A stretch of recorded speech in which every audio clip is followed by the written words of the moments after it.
Hey, this is Chris Marabella, Lease TV. I'm here with Deana Marcello. Hey, Deana. Deana's in How's it Las. going? I'm doing great.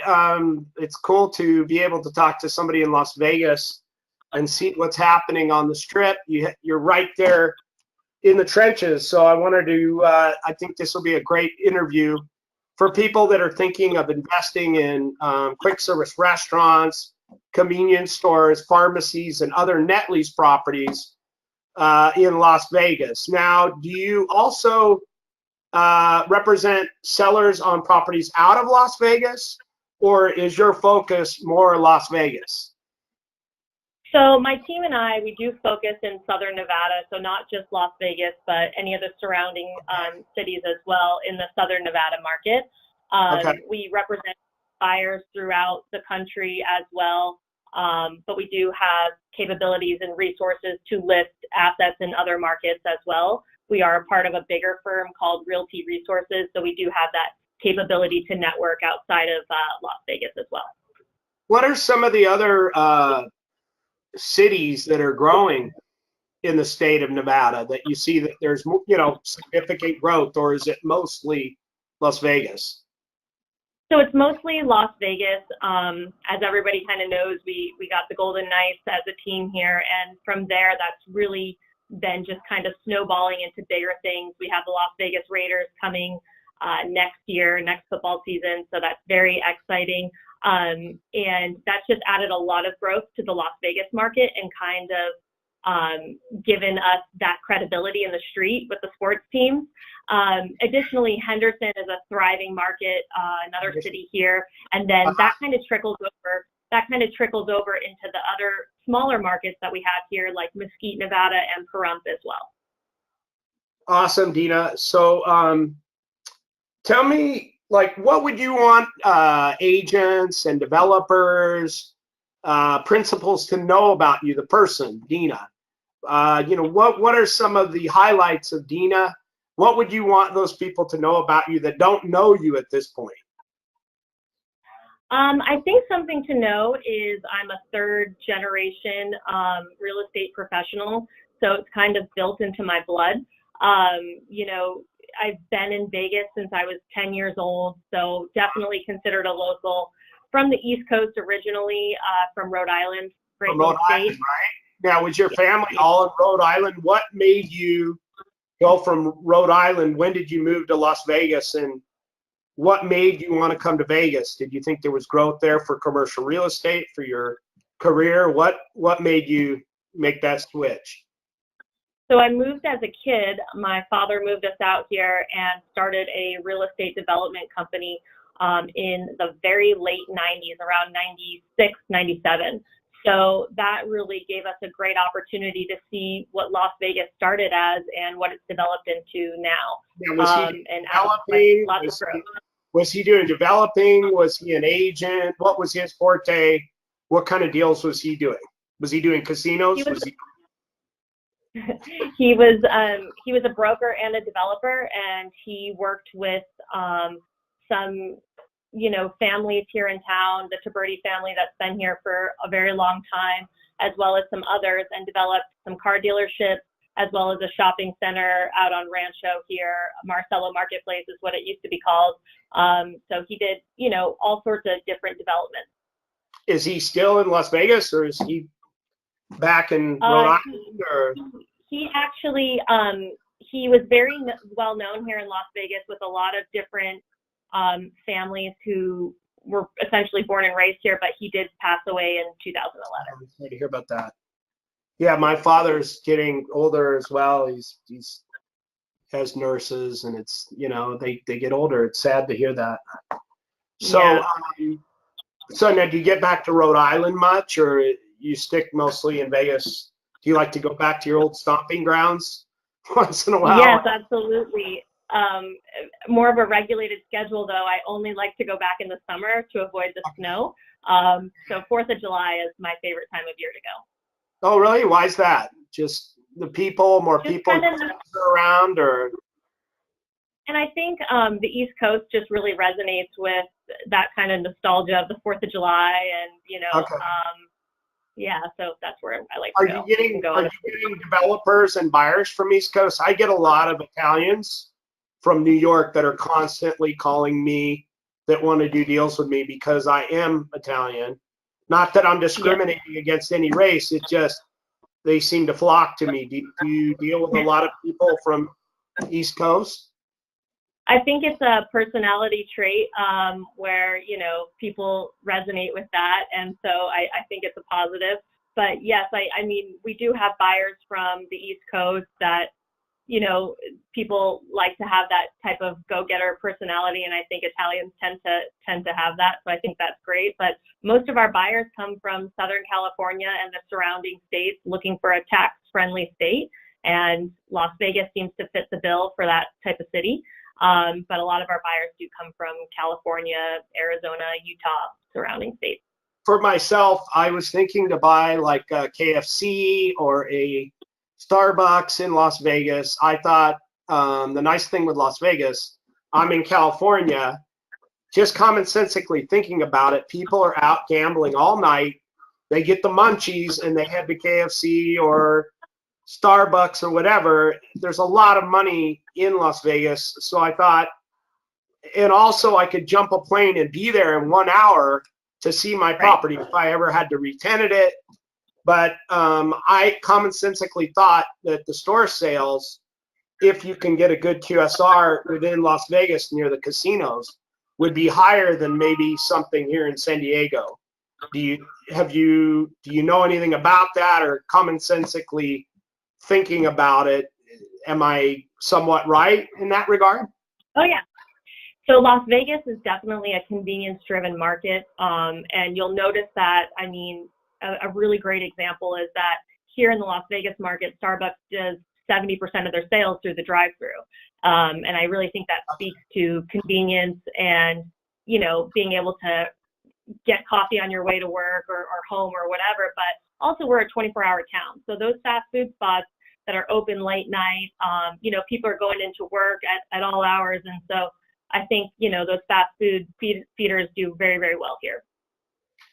So Deana, with Steve Wynn kind of in transition, he's not with Wynn anymore. When I thought of Las Vegas, when I first started coming, maybe 1980s, Steve Wynn was kind of the one that rejuvenated with the Mirage and then Treasure Island, and then I think he did Bellagio, Wynn, and then Encore. Is that going to affect Vegas in some way, or do you think that a new developers that are unknown will kind of pick up where Steve Wynn kind of left off? I know there's Adelson and a couple others, Yes. but I would say Steve Wynn has probably been the most instrumental on Vegas in the last 30 to 40 years.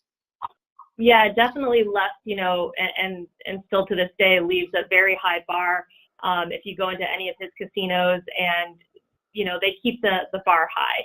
They don't let their service fall or the quality fall, and I think that allows for other hotel developers to come in and kind of see, wow, that still works. They're still busy. People still really want to stay there because they hold the bar so high. But on that side of the strip, so the northern side of the strip where Wynn and Encore is, you have the old Fontainebleau that's now going to be the Drew. That's scheduled to open, I think, in 2021 or maybe 22. But there's a lot of activity where people are coming in and kind of building off that. So Resorts World, which is right across the street from Wynn and Encore, their property is going up relatively quickly now, should be open in about a year. And I think he just kind of set the bar for everybody to kind of exceed customer expectations and experiences. I noticed, I read Carl Icahn in the Wall Street Journal just took a position in Caesar's Palace. I don't know, have you heard anything about that? I read a little bit about it, but I don't know all the details.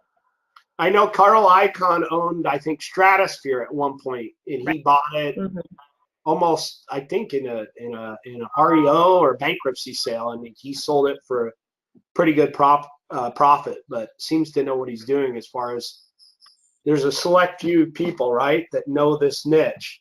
Are you seeing any, corner lots, signalized corners that would be good opportunities for developers, or is there barriers of entry near the strip?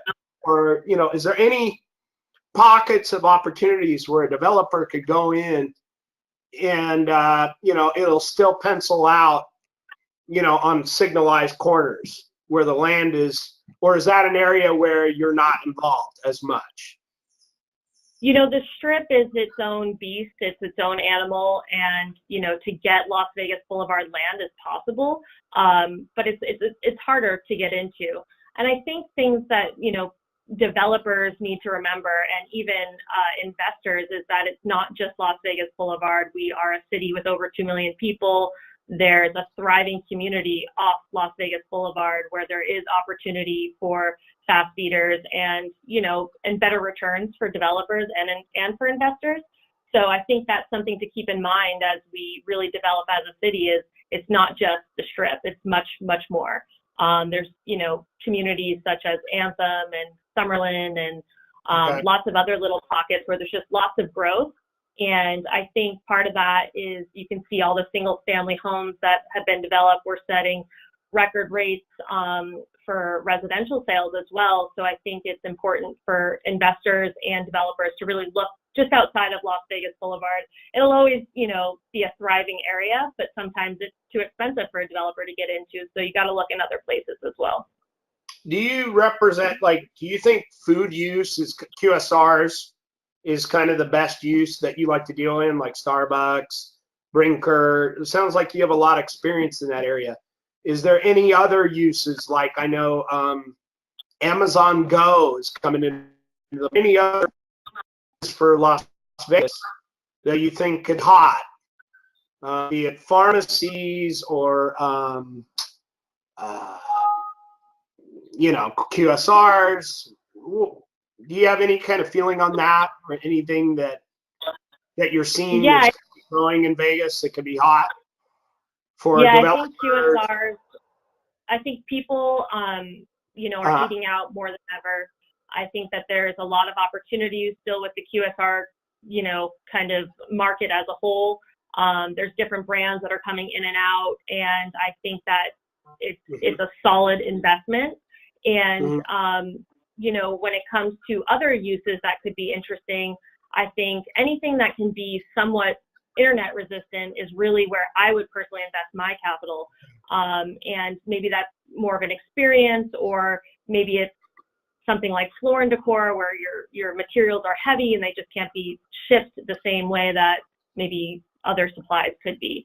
So personally, that's where I would seek to do my investments. And I think QSRs are, still an attractive option for investors. How about industrial? Are you seeing any of the Amazons, the Googles coming into any cities in Nevada that you're involved with as far as? So personally, I deal just in retail. That's what me and my team specialize in. However, that affects retail too. For example, in North Las Vegas, we have the Amazon facility that's looking to hire 1,500 people right now. You have Sephora that's in over, 1 million square feet or so. So that affects retail too, because people are now working in North Las Vegas again, and it's growing as a corridor. We just sold a Texas Roadhouse in the North Las Vegas area at a record cap rate across the country at a 4.46 cap. We also sold a Starbucks just west of there at a 4.6 cap, all in that North Las Vegas stretch. And so when I made that comment earlier about going off strip and looking at other communities, that, that's something that really came to my mind, was other opportunities. And North Las Vegas here in our valley is really growing due to the industrial. So although we don't specialize in that, my team anyway, it does affect the retail as well. So you did a Texas Roadhouse, you did a Starbucks. I know that, let me just share this. So let me just see, hold on. Okay. So basically you just closed about, what, 60 million in 60 days. That's pretty incredible. How did you do that? That's a pretty incredible feat. Well, team effort, of course, and we have a 4-person team between my partner and I. And, the main sale was a $34 million asset out in Las Vegas in called Cheyenne Commons. It was a Floor and Decor, Walmart, Ross anchored center, power center, and then everything else kind of below that is either single tenant or multi-tenant assets. And we represented a few buyers out of an exchange in California between Texas and some assets here in Las Vegas. You know, we sold a few Starbucks, Texas Roadhouse, Pizza Hut, and a few others. So yeah, that's how we did it. Do you ever represent mostly developers or buyers? How do you get your buyers? Are they coming through other buying agents, or are you representing both sides? You know, we don't typically double side a deal. You know, we represent buyers, we represent developers on their sales. I mean, for an example, on the Texas Roadhouse deal, that was an opportunity that we put a developer to acquire the land. Texas Roadhouse was represented by a leasing agent here in the Las Vegas Valley, and then we leased to them and then sold it as a triple net investment. Was the buyer from Las Vegas? No, the buyer was out of California. So the buyer for the Texas Roadhouse deal, he or she was out of California. How about the Starbucks deal? I'm sorry. The buyer was out of Utah for that one. Apologize. Okay, so Utah for Texas Roadhouse. How about Starbucks? That buyer was out of California. That buyer was out of, so Western states. Interesting. Yep. Were they both 1031 buyers, or were they like a family? Was it an institutional buyer? You know, what was the sophistication level? What we're seeing right now is there's still 1031 exchanges, of course, but institutional money is less. It's more kind of mom and pop type money at this time. Family money where you're wanting to, you know, put it in a safe investment for their family that they can pass down later. That's typically what we're seeing right now. Less institutional money at this time.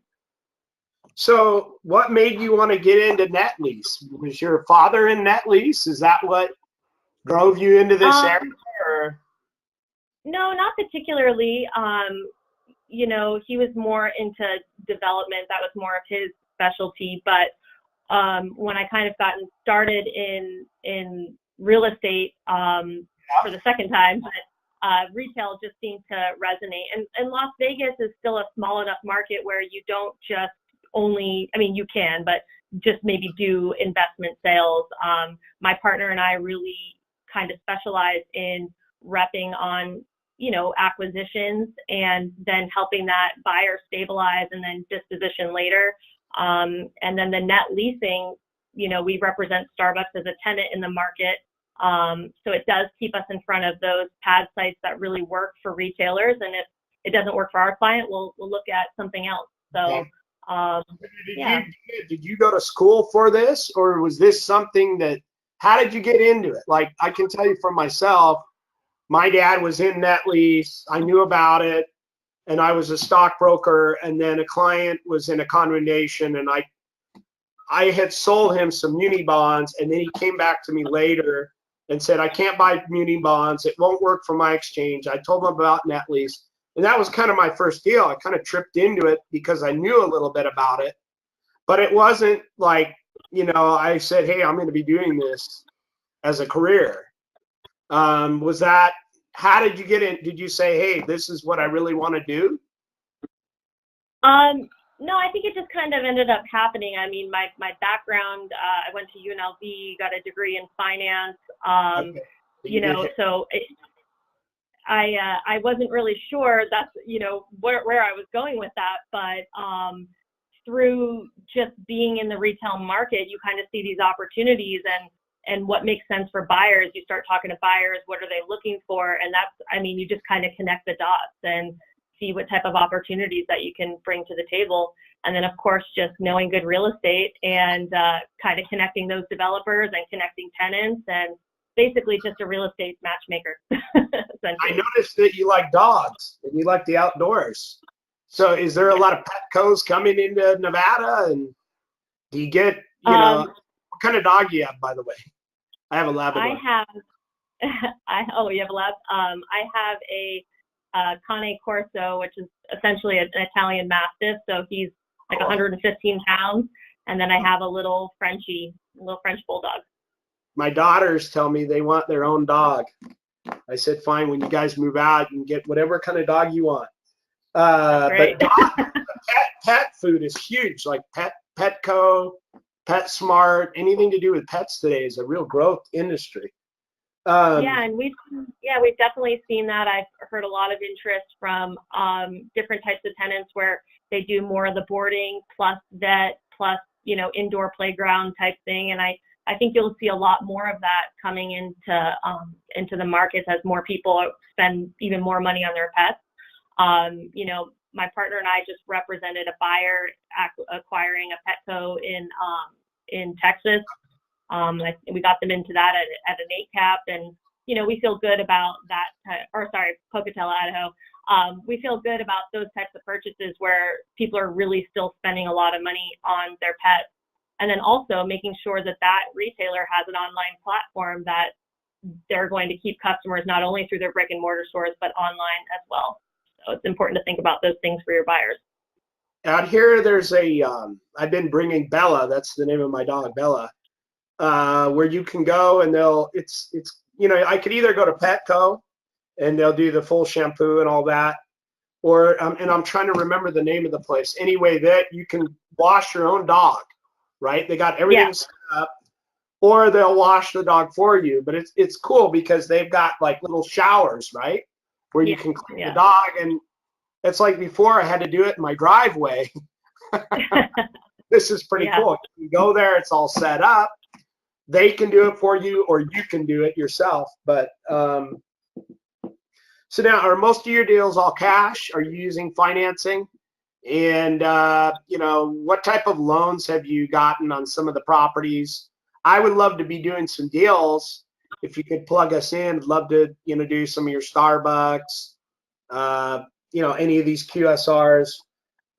Are most of your buyers all cash? Do they buy and then maybe want to pull cash out? I've done a lot of cash outs because they make sure and meet their 1031, and then they'll call me and say, hey, now, Chris, I want to pull cash out so I can buy another net lease or maybe put a kid through college. But I had to reinvest this money for the 1031 and get the same or greater loan than I had on a down leg. But I wanted to make sure, actually, let me back up. What I meant is maybe they didn't have a loan on the down leg, so they didn't have to replace debt. And then they bought all cash, and then they say, okay, now I want to pull some cash out to send my child to college or to have money for a surgery or go on a trip or buy a Ferrari, whatever they want to do with that money. What would you say a majority of your deals? Are they all cash? Is there financing involved? They're mostly cash, and that's actually a question for you I was going to have is what type of interest rates are you seeing on these like single tenant type Starbucks deals, whereas, maybe a couple quarters ago, cap rates were even more compressed, at least here in the Las Vegas market, where putting debt on maybe a Starbucks, there wasn't a ton of leverage. So that was going to be one of my questions for you is, where do you see the rates right now, and do you see that positive leverage? So I just locked rate on a Chick-fil-A, and we lock rate 4 5/8. It's a 10-year fix, 30-year AM, and minimal prepay. And Chick-fil-A is really in high demand among lenders. And Starbucks is the same way because it's BBB rated, right? It's investment grade credit. As long as we don't have the kick out clause in the 5th year, and I know for a while that was pretty common. If they didn't hit a certain amount of store sales, Starbucks could get out of the lease. As long as we have like a 10-year lease, then I think we could probably get in that range again. On this, the buyer had a pretty significant net worth. What's going to determine the rate and the AM and the loan amount is the remaining primary lease term, right? The longer the remaining primary lease term, the better. The quality of the tenant, the quality of the sponsorship, what's the net worth of the buyer? How's their liquidity? What was their adjusted gross income on their tax returns? The type of loan I'm going to structure. For me, it's kind of like going to Vegas. One, I got to source the loan to a lender that likes that use. Certain lenders like QSRs, certain lenders like pharmacies, other lenders like Tractor Supply, depending on the use. And they've got to be able to go where that property is located. Secondly, again, we've got to be able to go where that property is located. Thirdly, I've got to structure a loan that makes sense for the sponsor as far as non-recourse, no prepayment penalty, speed to get approval, so that they're not taking a lot of risk on the, going hard before they have an approval, or going beyond their financing contingency. Maybe they want to flip it with no prepay. They don't want a prepayment penalty, so that the next guy can get his own loan. So then I got to structure a loan that makes specific sense for what they're trying to do. When all those three cherries line up, we've got a deal. Sometimes you'll get two cherries and an apple and you're out of sequence. It's like a sequence. And Right. So that's why I'm more relationship oriented. I want to meet the client, whether it be online like this or at one of our offices. We have an office in San Diego, La Jolla, Carlsbad, Orange County, Beverly Hills, Los Angeles. So I want to sit down with a client and understand exactly what they're trying to do and their goals. And then from there, we can source to the most appropriate lending source. We deal with portfolio lenders, life companies, CMBS lenders, but it really depends on, kind of like I said, that sequence. And so, rates vary depending on use, what they want to try to do, how much time we have. For me, the lowest rate isn't the most important thing. If the client's in a 1031, surety of execution, non-repricing, going with lenders that are reliable and dependable, and we've had a track record of closing and not repricing, and really giving that client peace of mind, Deana, is our objective. So hopefully that answered your question. So anyway, just to conclude, I really appreciate you. Now, are you going to be at ICSC in Vegas? And do you guys have a booth there, or will you be kind of moving around, or? Yeah, we'll be at the Realty Resources booth, which I think is C1201. What is it again? The Realty Resources booth, it's that is South Hall, upstairs, downstairs, Central Hall. Central 1201. Central Hall. Is that upstairs or downstairs? It's usually like right on the edge. Okay. Right where the stairs are, the grade change. Okay. And what is your number again, so they know that? So we are in the Central Hall, and that's going to be booth 1201. Okay, 1201. And so right now, what is your main objective? What are you trying to achieve? Are you trying to get listings? Are you trying to represent buyers? How can somebody contact you, so to discuss a potential listing on net lease properties, or a leasing assignment, or to represent buyers? And tell me, which one are you trying to pursue? All three of those? Or is there one specific area that you're targeting more than the other? And how can somebody reach you? Yeah, I think the main goal at ICSC is obviously to network and meet a lot of people. I like to understand which retailers are coming into our market, so I can see if there's anybody new or who's expanding. I think that's all important. And from there, that's what kind of feeds into knowing what sites I can get for developers, and what their targets are going to be, because if you don't understand the tenant, you really can't help the developer. Okay. And then from there, that really just feeds into buyers and sellers. So I think it's really a global type of meeting. Obviously, everybody wants investment sale listing, so that's the goal at the end, but you kind of got to go through all the steps to get there, and my team understands that. So, and to reach us, you can just reach out to me or my partner, Adam Malin. and you can reach us on our cell phones, or you can reach us via email. Either way is good with us. So Deana, I really enjoy getting to know you. We've never really talked. This is awesome to really know you, the person. And thanks for setting it up. I want to meet you in person one of these days, maybe in Vegas. We can set up a time to go to dinner or lunch or something. And I really appreciate your insight.